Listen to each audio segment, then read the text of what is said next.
Muy buenas noches.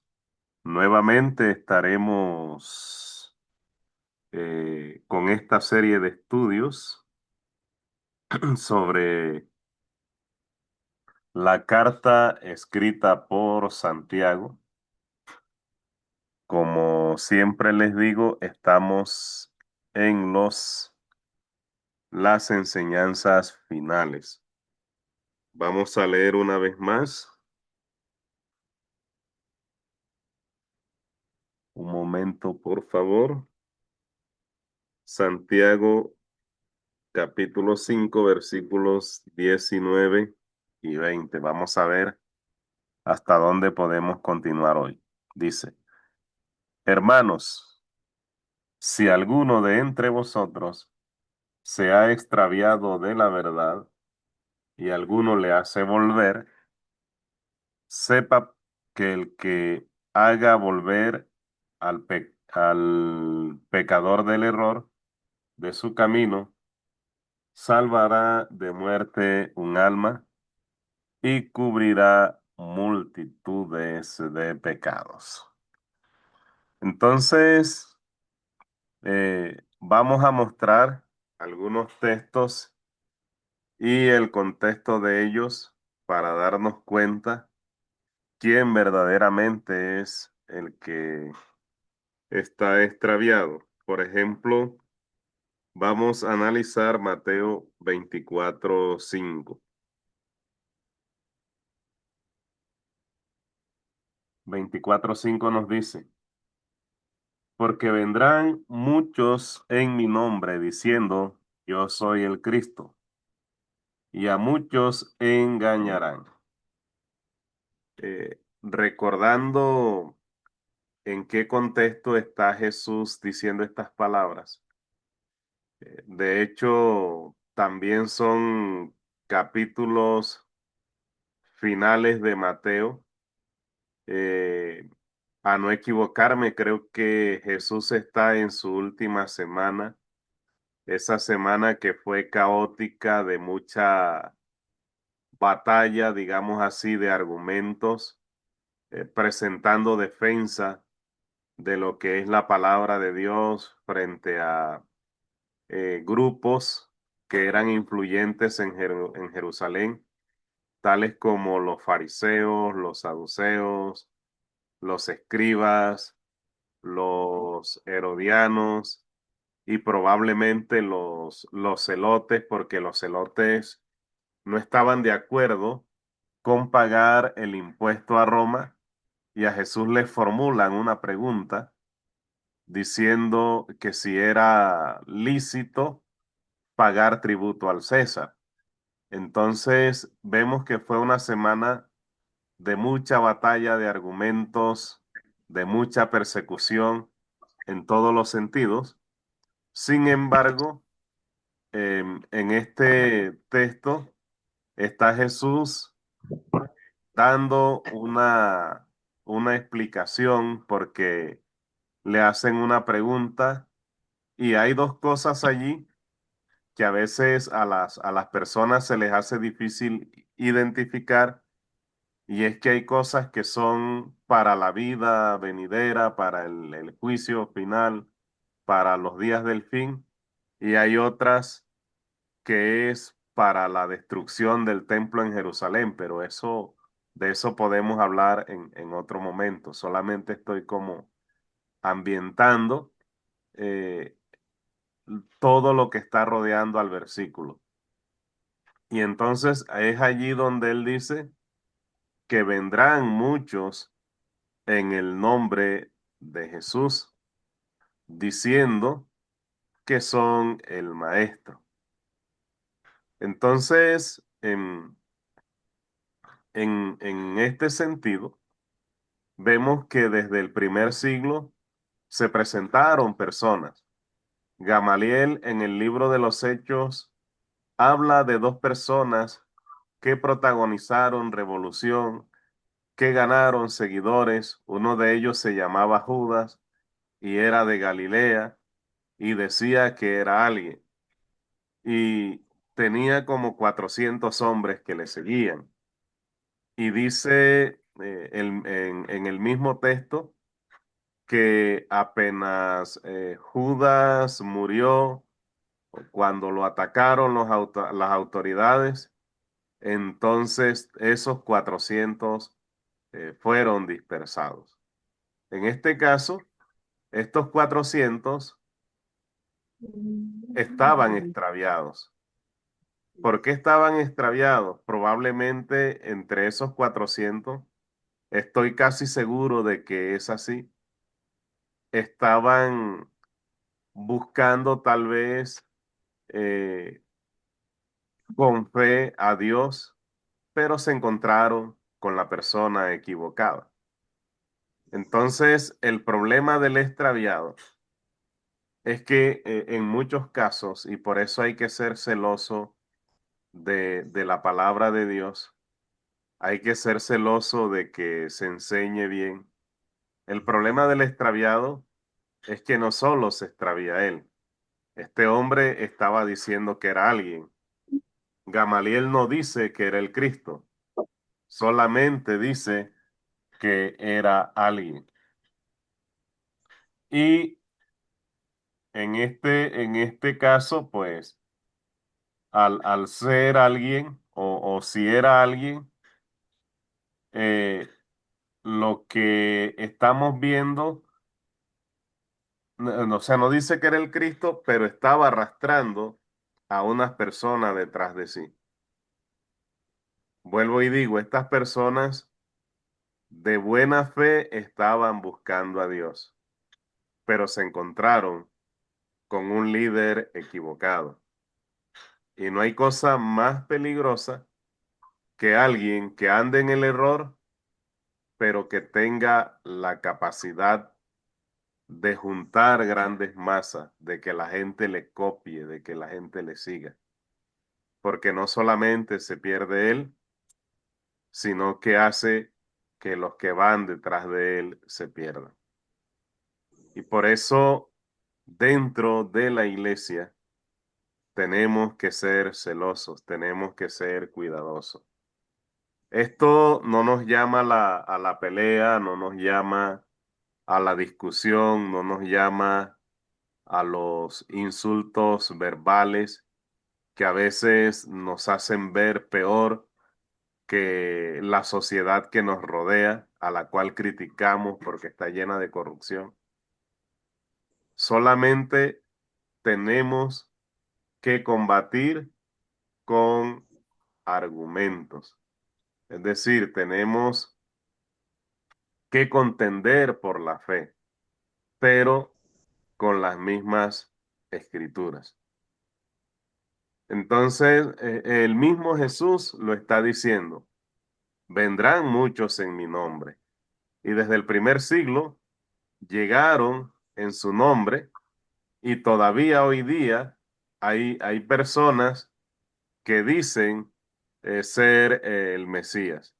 Sin embargo, la Biblia nos describe un contexto, nos describe todo lo que va a pasar el día que Él venga. Ahora, no solamente nos presentan ideas equivocadas y no solamente intentan convencernos diciendo que son Jesús. Hay ideas equivocadas acerca del Evangelio y acerca de la doctrina que debemos guardar para perseverar todos los días, para que así Cristo, como dicen Hechos 18, del 18 al 20, para que Jesús esté acompañándonos todos los días hasta el fin del mundo. En esas cosas que hay que guardar, también a muchos les meten, como dirían en mi tierra, les meten gato por liebre. Entonces, tenemos nosotros que ser muy cuidadosos y muy celosos en esta situación. Vamos a otro texto bíblico. Primera de Corintios, capítulo 6, versículo 9. Por favor, les agradezco que revisen sus micrófonos. Yo aquí donde estoy no los puedo ver. Y si los tienen prendido, apaguen para que no haya interferencia y la palabra llegue a todos de igual manera. Primera de Corintios 6:9 nos dice, ¿no sabéis? Un momentico. Aquí sí, estoy en el texto correcto. ¿No sabéis que los injustos no heredarán el reino de Dios?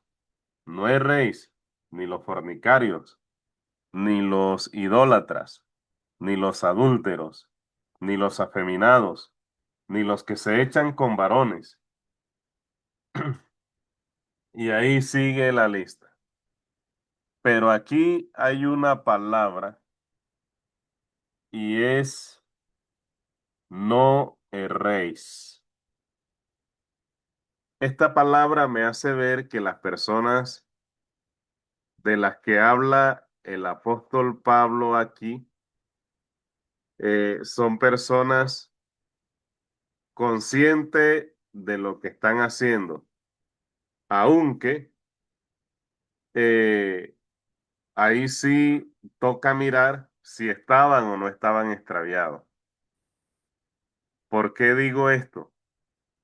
Porque resulta que, por ejemplo, la iglesia en Corinto era una iglesia que estaba buscando a Dios y lo buscaba tal vez de buena manera, pero estaban siendo influenciados o habían vivido toda una vida entregado a la idolatría. Y a los gentiles, de hecho, una de las cosas por las cuales los gentiles em, eran detestables por los judíos, era porque hacían cosas que desde el punto de vista judío a Dios no le agradaba y de verdad no le agradaba a Dios, porque practicaban los gentiles, que eran muchos, en el pueblo en Israel estaban en una ciudad llamada Decápolis y practicaban la desnudez pública en los baños públicos, en los gimnasios, en las escuelas, y era algo que el judío detestaba, además de que adoraban a ciertos dioses. Entonces, en Corinto se adoraban distintos dioses también, em, y practicaban este conjunto de cosas de las cuales está hablando Pablo aquí. Y ellos lo veían como algo normal. Ellos pensaban que Dios, que de pronto eso le agradaba a Dios. De hecho, hay algo que me chocó con mi mente la primera vez que lo escuché, y es que muchos pueblos alrededor de Israel practicaban lo que se llamaba la prostitución sagrada.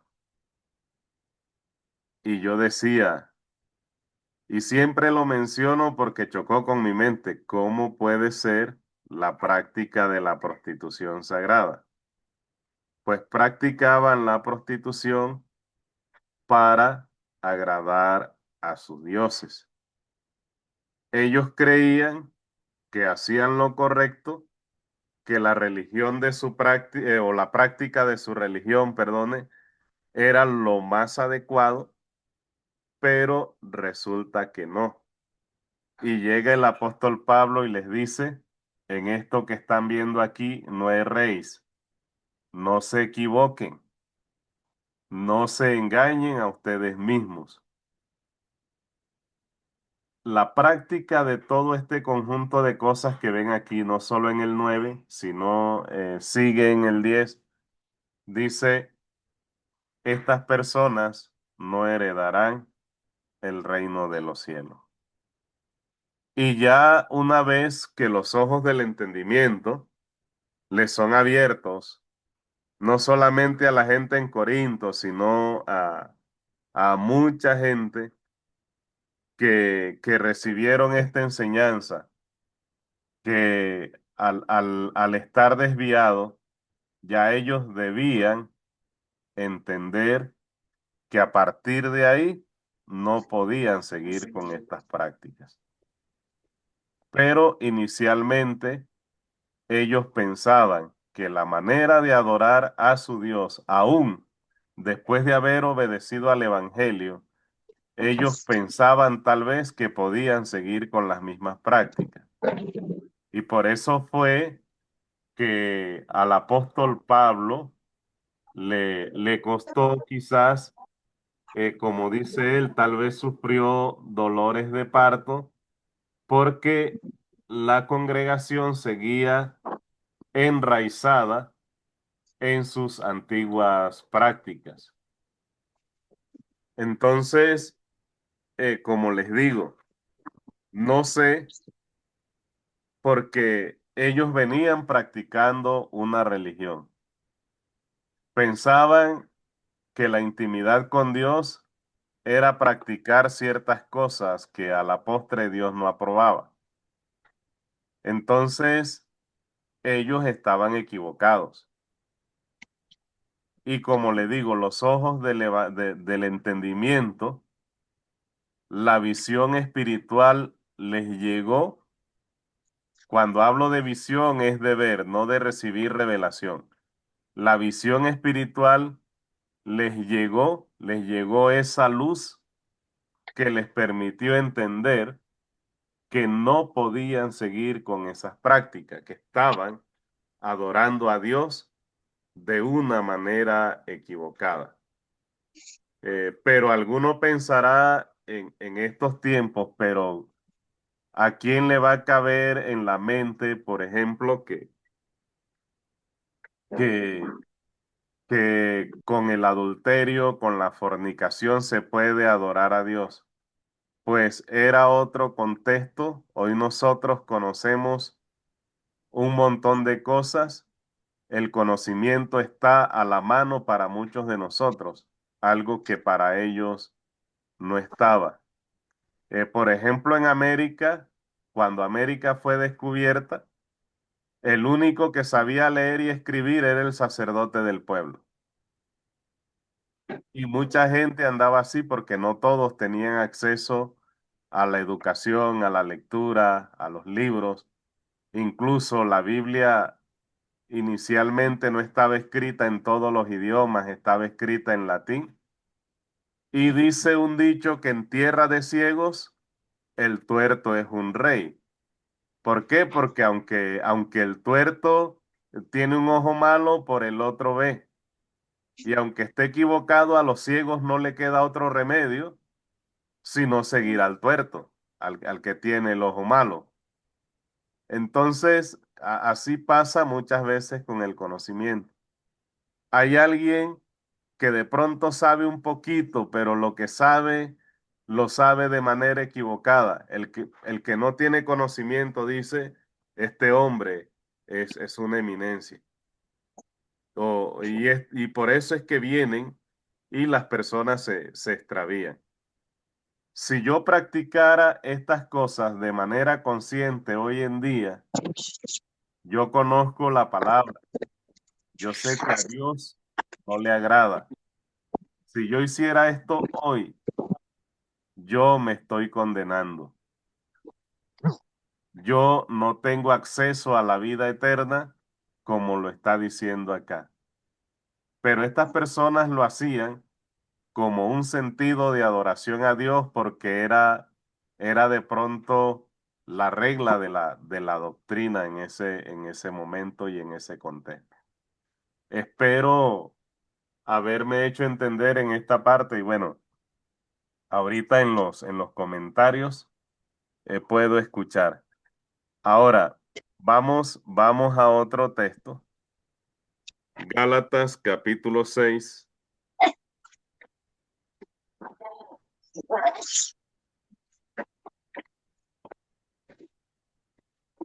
versículo 7. Dice, no os engañéis, Dios no puede ser burlado, pues todo lo que el hombre sembrare, eso también segará. El caso de los Gálatas era un caso distinto. Los Gálatas, habían unos dentro de los Gálatas que, que defendían la ley y obligaban a judaizar, y Pedro en esos momentos em, a veces se dejaba arrastrar, y por eso fue enfrentado públicamente por Pablo. Em, y además, de pronto, em, en algunos casos se piensa que, o sea, en nombre de la doctrina a veces se cometen muchos errores. En muchos casos se piensa que solo la fe es suficiente, y hay un debate casi siempre entre la fe y las obras. Santiago dice que la fe sin obras es muerta. Santiago dice que hay que obrar, que se debe hacer algo, que la salvación no consiste solamente en creer y ya. Sin embargo, hay otros textos escritos por Pablo donde habla de la fe y dice no por obras para que nadie se gloríe. Y entonces las personas creen que Pablo y Santiago están enfrentados y que se están contradiciendo el uno al otro. Ellos no están enfrentados entre sí peleando, están de espaldas peleando contra enemigos distintos. Porque las personas con las que habla Santiago son personas que piensan que con creer es suficiente. Y las personas a las que se dirige Pablo son personas que creen que las obras sin fe son las que salvan. Y si usted lee Efesios 2:10, un texto que alguien me mostró un día en una predicación y me abrió los ojos. No sé si ese alguien está aquí, que lo escuché en una predicación y a él se lo aprendí. Entonces, eh, resulta, aquí está mi hermano Efraín, en una predicación le escuché hablar de ese texto y desde entonces lo aprendí, y me ha servido, me ha sido muy útil en la enseñanza del Evangelio.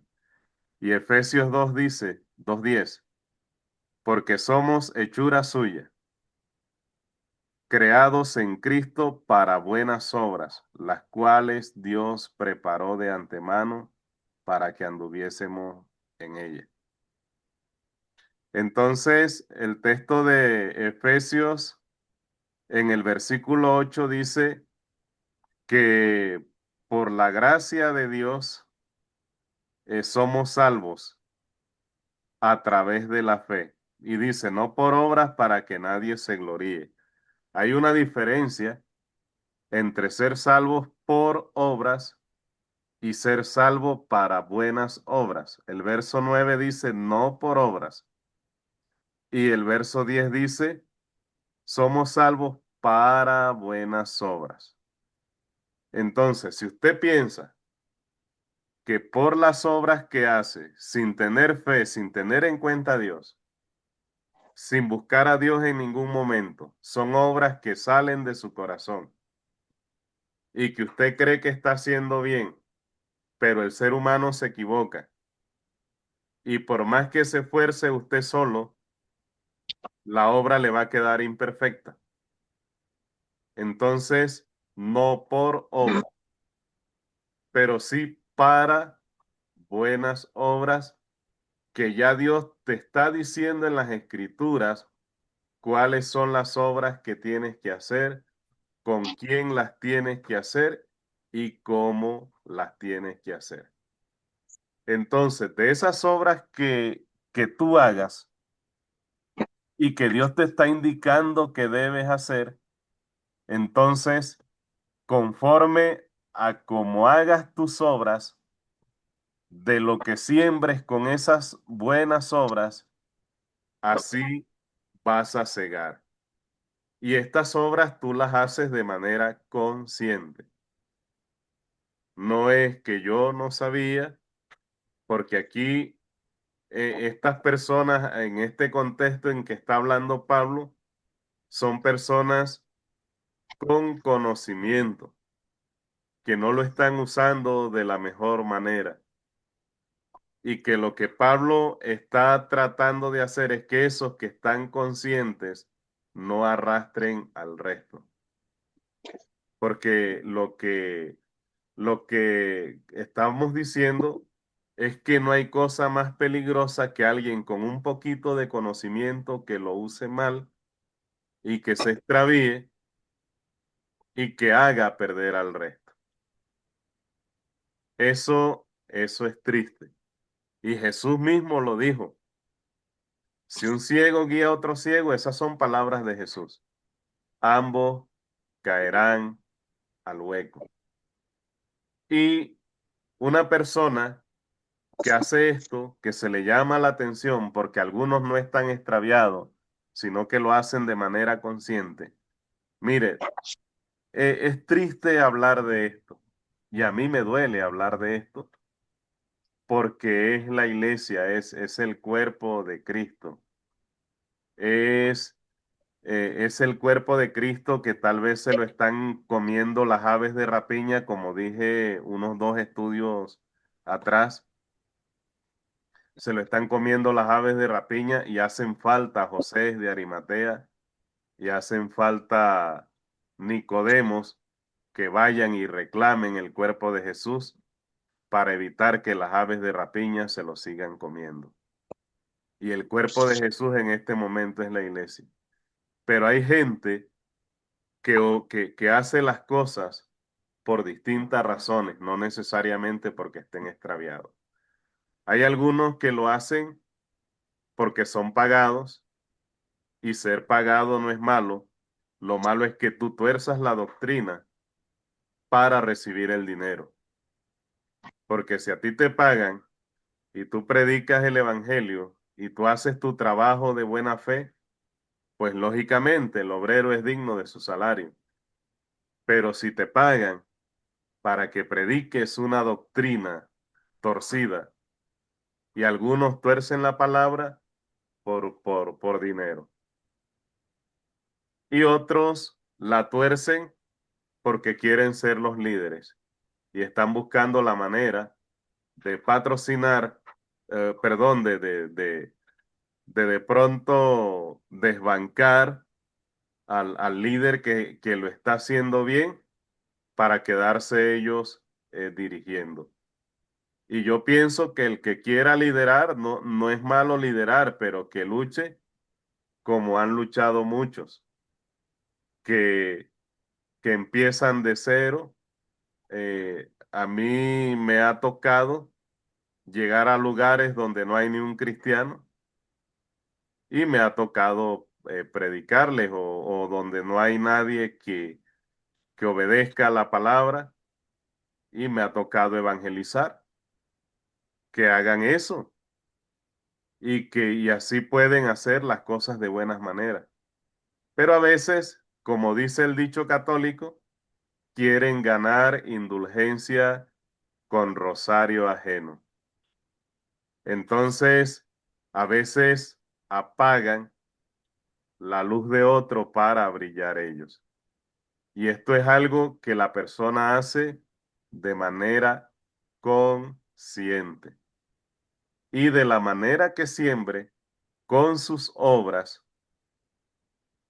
por eso serán juzgados.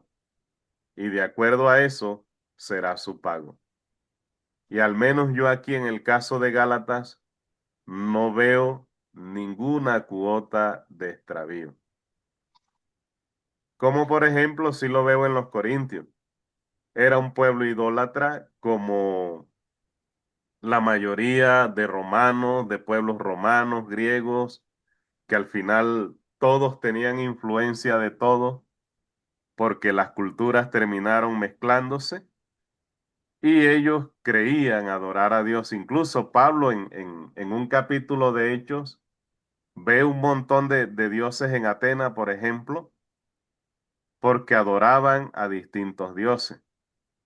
Y Pablo les alaba la dedicación y lo religiosos que eran, los fieles tal vez que eran a esos dioses.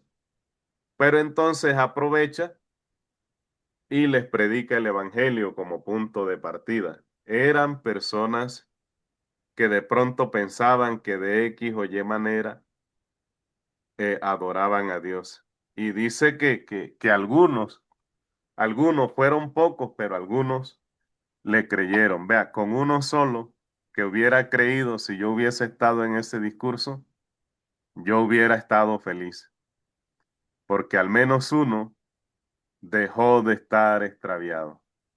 Pero acá lo que se hace es de manera consciente. Las obras de los Gálatas eran de manera consciente y por eso la reprensión es dura. Si usted lee toda la carta, la reprensión para ellos es dura. Incluso hay hasta dudas del apostolado de Pablo desde el inicio de la carta.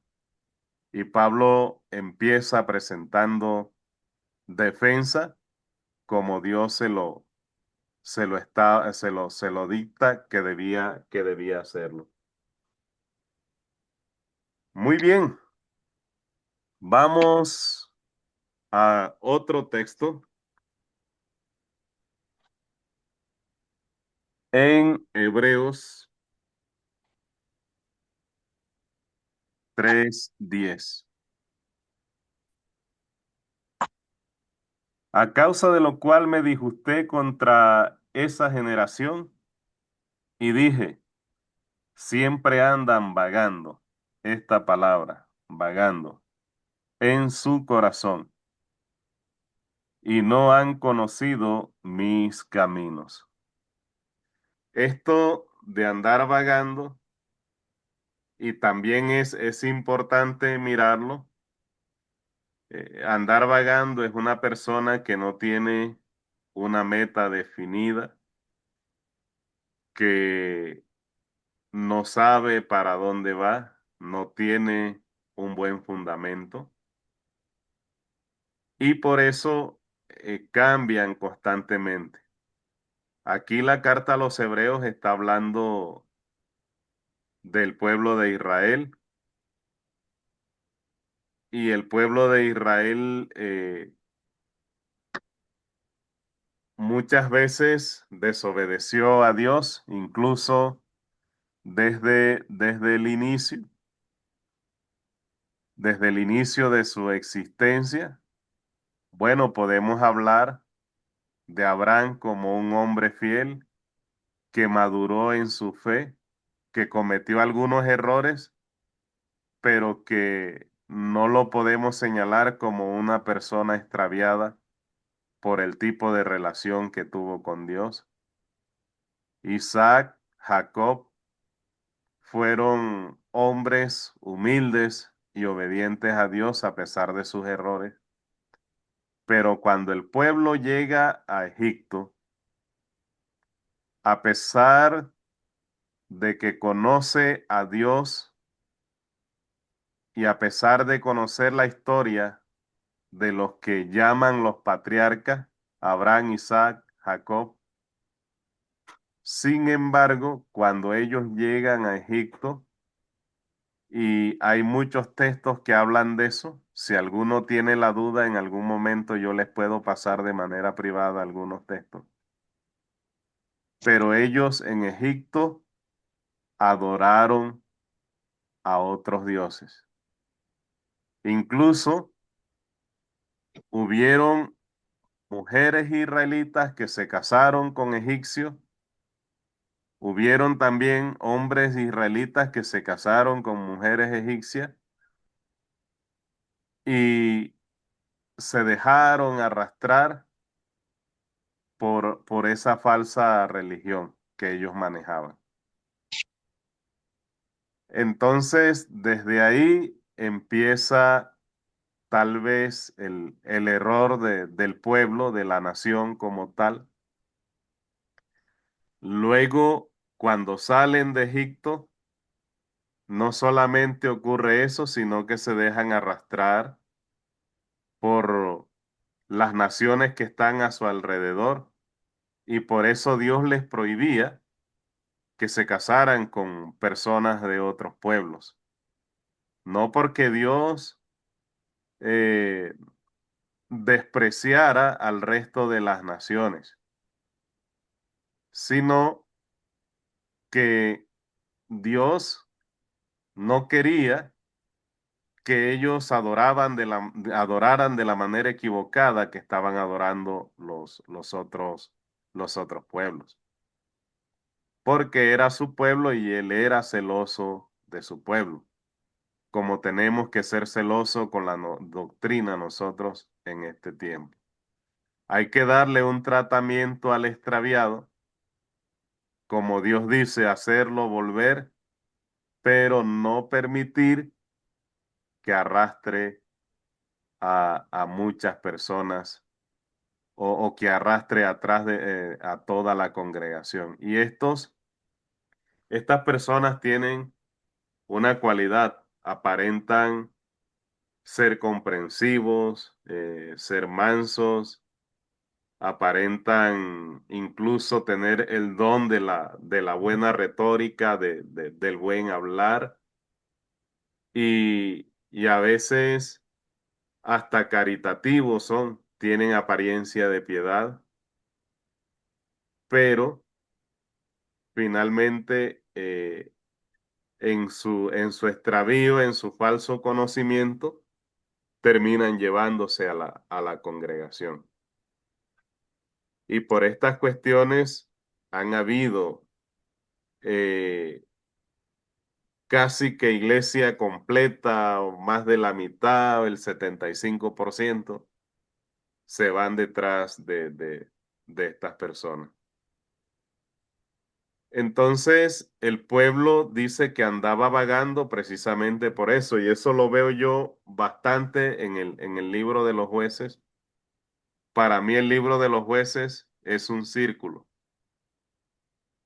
donde se repite y se repiten los ciclos. Y yo veo que Israel no hallaba cómo salir de ese ciclo, porque ellos hacían lo siguiente. Adoraban a los dioses que no eran Jehová, distinto al Dios Todopoderoso. Dios los castigaba, sus enemigos lo invadían y hacían de todo con el pueblo. El pueblo clamaba a Dios y se arrepentía. Dios los ayudaba. Permanecían obedientes por un tiempo, pero luego de un tiempo volvían a adorar a los dioses. Y así se repetía el círculo una y otra y otra y otra. Entonces, aquí también debemos analizar algo y esto para la reflexión. Y es, ¿por qué estoy extraviado? Estoy extraviado porque quiero estar extraviado, porque quiero voluntariamente extraviarme, o estoy extraviado porque verdaderamente no entiendo. Hay cosas que ignoramos, hermanos, porque queremos ignorar. Y para mí, desde mi punto de vista, y los voy a escuchar a ustedes ahorita, para mí, desde mi punto de vista, la ignorancia voluntaria es pecado. ¿Por qué? Porque yo estoy tomando la decisión como el pueblo de Israel que a pesar de conocer toda la historia de Abraham, de Isaac, de Jacob, de Noé, de Moisés, de Enoc, porque ellos eran conocedores de todo eso. Ellos, incluso de Josué y de los jueces que los liberaban cuando Dios los castigaba por desobedecerle, ellos eran conocedores de esa historia, pero voluntariamente decidían desobedecer. Eso para mí es ignorancia voluntaria. Si yo renunciara a los principios que Dios me ha enseñado y me fuera, y hoy les estoy dando esta predicación y me fuera mañana para cualquier otro grupo que sé que no está conforme a la voluntad de Dios, pero de pronto me tratan bonito, eh, me dan una comprita porque me alcanza para el mes, eh, y así tengo, mi familia no pasa hambre, o, o porque me van a pagar un buen sueldo por ser el pastor de ellos. Y a veces dentro de la misma congregación hay distintas corrientes.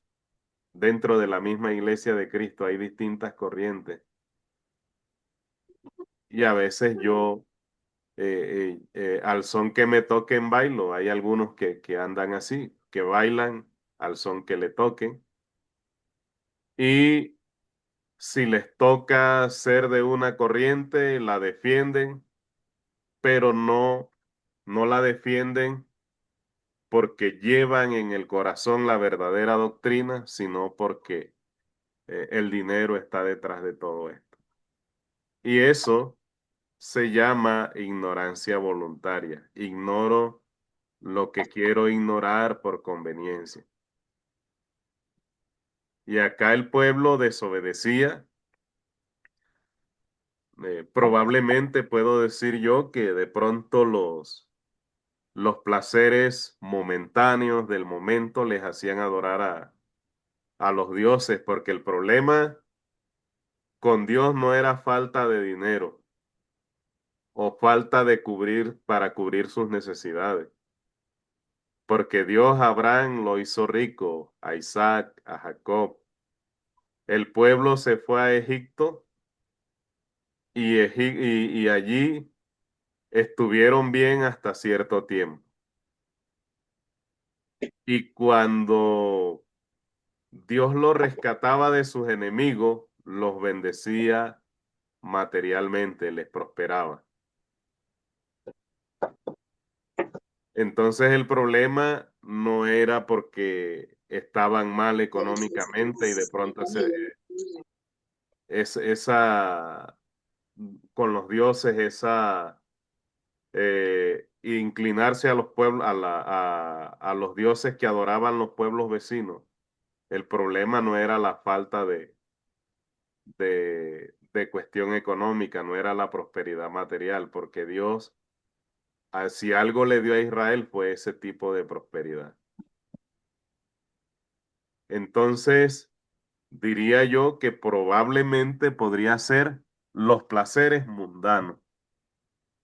Y si tú ignoras, decides ignorar voluntariamente por un motivo en específico, pues ya escuchamos lo que dice Gálatas. Todo lo que el hombre sembrare, eso recogerá. Y voy a cerrar con la frase que empecé y es que el problema del extraviado, sobre todo si tiene vocación de líder, de mover grandes masas, el problema del extraviado es que puede hacer extraviar una congregación completa. Y esto lo sabía Santiago. Y por eso Santiago habla de este tema. ¿Por qué? Porque la iglesia en el primer siglo, desde Hechos en adelante lo podemos ver, la comunión era más estrecha.